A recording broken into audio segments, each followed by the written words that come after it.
हरा भरा जंगल में एक घायल हिरन का बच्चा कांप रहा था।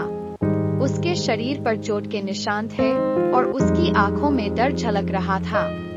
मीना, एक युवा महिला जो अभी अभी मां बनी थी, उस छोटे जीव को पाकर तुरंत जुड़ाव महसूस किया। उस नाजुक हिरन के बच्चे को अपनी बाहों में उठाकर उसने उसे अपनी शॉल में लपेटा और घर ले गई। हिरन का बच्चा कमजोर था, कांप रहा था और उसे पोषण की सख्त जरूरत थी। उचित देखभाल के बिना वह जीवित नहीं रह पाता।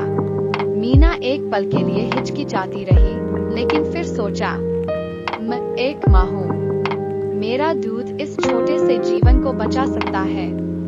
दया से भरे दिल से उसने हिरन के बच्चे को अपनी छाती के पास धीरे से खींच लिया। पहले छोटा जीव हिचकिचाया, लेकिन जल्द ही भूख ने उसके डर पर विजय प्राप्त कर ली। वह चिपक गया और पीने लगा, ठीक एक नवजात बच्चे की तरह। मीना की आंखों में आंसू आ गए। क्या यह सिर्फ एक जानवर के प्रति दया थी, या यह मातृत्व की सबसे शुद्ध अभिव्यक्ति थी? दिन बीतते गए और हिरन का बच्चा मजबूत होता गया।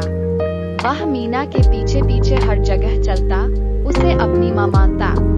लेकिन प्रकृति के अपने नियम थे। एक दिन उसे जंगल में वापस जाना होगा। उसके जाने की सुबह मीठी और कड़वी दोनों थी। जैसे ही हिरन का बच्चा जंगल की ओर दौड़ा, वह एक बार पीछे मुड़कर मीना को गहरी जानने वाली आंखों से देखा, जैसे आभार व्यक्त कर रहा हो। मीना अपने आंसुओं के बीच मुस्कुराई। मातृत्व केवल रक्त संबंधों के बारे में नहीं था। जहाँ प्रेम था, वहाँ एक माँ का दिल था।